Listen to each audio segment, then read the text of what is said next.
जिन्दगी एउटा यात्रा हो।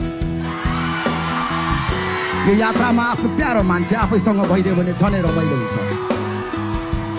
सायद कसैले ठिकै भनेको थियो कि एउटा सफल पुरुषको पछाडि महिलाको हात हुन्छ।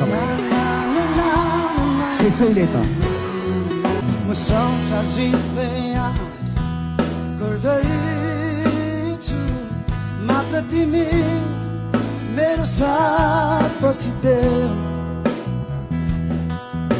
भविष्यले गाउने गीत म रच्दैछु, मात्र तिमी सुरमा ताल मिलाइदेऊ।